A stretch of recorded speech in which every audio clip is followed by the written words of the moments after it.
Assalamualaikum warahmatullahi wabarakatuh. Kita lanjutkan lagi belajarnya ya. Dalam video ini kita akan membahas tentang reaksi eksoterm dan endoterm serta juga persamaan termokimia ya. Jadi ini seperti ini. Oke. Reaksi termokimia ini dibagi dua jenis reaksi. Yang pertama adalah reaksi eksoterm dan yang kedua adalah reaksi endoterm. Coba kalian lihat gambarnya di sini ya. Ini ada GIF tentang reaksi eksoterm ya. Ini ada sistem ya. Lalu ini ada heatnya kira-kira keluar atau masuk nih ya. Coba lihat gerakannya adalah keluar dari sistem menuju ke lingkungan ya. Ini adalah reaksi eksoterm ketika sistem melepaskan kalor. Nah, ini adalah disebut dengan reaksi eksoterm. X ini kan keluar ya, exo keluar. Nah, contohnya ini adalah reaksi fermentasi glukosa. Ya, fermentasi glukosa, kalau kalian tahu fermentasi gula, ini biasanya reaksi yang terjadi pada tape, lalu pada tape ketan, ada tape singkong, itu fermentasi glukosa, bisa juga di dalam yogurt. Nah, itu selain fermentasi, ada fermentasi protein ya, ada juga fermentasi glukosa, makanya kenapa yogurt rasanya menjadi asam. Oke, selanjutnya ada reaksi endoterm. Nah, ketika reaksi endoterm nih, kalau kalian lihat tulisan heatnya ini dari sistem menuju ke lingkungan. Jadi ketika ada perpindahan kalor dari lingkungan ke dalam sistem, atau sistem menyerap panas, menyerap kalor, ini adalah reaksi endoterm. Contohnya adalah ketika pelarutan urea di dalam air ya. Kalau tadi exo itu sistem melepaskan kalor, dalam endo itu sistem menyerap kalor ya. Jadi nanti ada kalimat-kalimat ya, kalian akan di soal itu banyak yang tricky, itu adalah ketika jika sistem menyerap kalor sebanyak sekian kilojoule. Nah, itu berarti reaksinya adalah reaksi endoterm. Kalau dengan kalor yang dilepaskan sebesar sekian kilojoule, nah berarti itu adalah reaksinya eksoterm. Tapi kalau dilepas terus lingkungan menjadi panas, itu adalah eksoterm. Kalau lingkungannya menjadi dingin atau sistem yang menyerap kalor, ini adalah endoterm. Oke, kita lihat ya penjelasan lebih jelasnya. Ya, kita lihat yang sebelah kiri dulu, ini reaksi eksoterm, terjadi perpindahan kalor dari sistem ke lingkungan. Ya. Nah, karena perpindahannya dari sistem ke lingkungan, maka delta H hasil reaksi ini lebih kecil daripada delta H pereaksi. Oke, hasil reaksi itu kan produk, sedangkan pereaksi adalah reaktan. Nah, nomor 3 ini nih, ini adalah gambar diagram tingkat energi. Nanti yang ke atas ini adalah entalpinya. Ya, ini entalpi reaktan, ini entalpi produk. Nih, kalau dalam reaksi eksoterm, reaktannya ada di atas, produknya di bawah. Tanda panahnya mengarah ke bawah. Nanti kalian akan banyak membaca diagram tingkat energi. Ibu akan kasih banyak contoh diagram tingkat energi. Nanti kalau misalnya panahnya ke bawah, ya berarti kan reaksinya dari atas ke bawah nih, sesuai dengan arah panah ya, arah reaksinya. Berarti delta H-nya ini negatif. Berarti reaksinya adalah eksoterm. Nah, jadi ciri reaksi eksoterm adalah ketika nilai delta H sama dengan min sekian. Nah, itu berarti reaksinya eksoterm.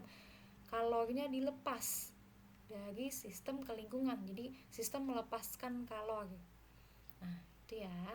Nah, lalu suhunya, suhu akhir ini lebih tinggi daripada suhu awal. Contohnya yang tadi, fermentasi glukosa.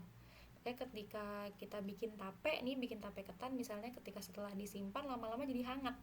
Nah, itu terjadi perubahan suhu. Suhu akhir lebih tinggi daripada suhu awal. Oke, selanjutnya kita ada bahas tentang reaksi endoterm. Ini adalah ketika terjadi perpindahan kalor dari lingkungan ke sistem. Berarti sistem menyerap panas dari lingkungan. Ya, perpindahannya dari lingkungan ke sistem. Berarti sistem bertambah nih, kalornya bertambah. Ya, maka delta H hasil reaksi lebih besar daripada delta H pereaksi. Ya, atau delta H produk ini lebih besar daripada reaktannya. Nah, makanya nanti di diagram tingkat energi gambarnya seperti ini. Panahnya mengarah ke atas. Jadi kalau panahnya mengarah ke bawah itu adalah eksoterm, panahnya mengarah ke atas ini adalah endoterm. Ya, nilai delta H-nya lebih besar dari 0 atau positif. Kenapa positif? Karena H produk min H reaktan pasti hasilnya positif. Ya, karena H produknya lebih besar daripada H reaktan. Ya, makanya panahnya ke atas. Ini kan panah ini menunjukkan arah reaksi ya. Kalau kalian agak lupa, panah ini menunjukkan arah reaksi, berarti dari sini ke sini. Ini dari bawah ke atas kalau panahnya ke atas. Nah, suhu juga berbeda ya. Suhu akhir ini lebih kecil daripada suhu awal. Jadi sistem menjadi lebih dingin. Kita yang merasakan ya, kita kan sebagai lingkungan kita merasakan kalau sistem itu suhunya jadi turun, tiba-tiba jadi dingin. Nah, itu ada ciri dari reaksi endoterm. Contohnya adalah pelarutan urea di dalam air. Ketika kalian melakukan urea, nah gelasnya itu bisa kalian lakukan di gelas kimia ya. Gelasnya kalau kalian pegang itu akan menjadi dingin. Itu ada ciri reaksi eksoterm. Kalau endoterm. Kalau eksoterm, cirinya adalah kita akan merasakan panas. Itu contohnya selain fermentasi glukosa tadi adalah pelarutan NaOH. Itu lama-kelamaan kita akan merasakan panas karena reaksinya adalah eksoterm. Oke, selanjutnya kita bahas persamaan termokimia ya. Jadi persamaan termokimia apa bedanya dengan persamaan reaksi biasa? Persamaan termokimia ada data delta H-nya di sebelah kanan sini ya. Membaca persamaan reaksinya sama dengan persamaan reaksi biasa. Ini berarti 1 mol etuna gas ya. Di sini jangan lupa ini juga harus dimasukkan fasanya. Ada gas, padat, cairan murni atau liquid, dan larutan aqueous di sini. Jadi kalian baca sama fasa-fasanya. Berarti 1 mol gas etuna bereaksi dengan 2,5 mol gas oksigen menghasilkan 2 mol gas CO2 karbon dioksida dan 1 mol uap air. Ya, kalau H2O dalam fasa gas ini kita bacanya uap air. Ya, karena nggak ada gas air itu nggak ada uap air. Dengan nih delta H sama dengan min 142 kJ. Nah, kalau delta H-nya minus berarti reaksinya adalah eksoterm, berarti sistem melepaskan kalor. Ya, berarti sistem nih melepaskan kalor sebanyak 142 kJ. Ini cara membaca persamaan termokimia. Nanti kalau kita akan latihan ya, ibu kasih latihan soal bagaimana kalian menulis dari kalimat menjadi persamaan termokimia.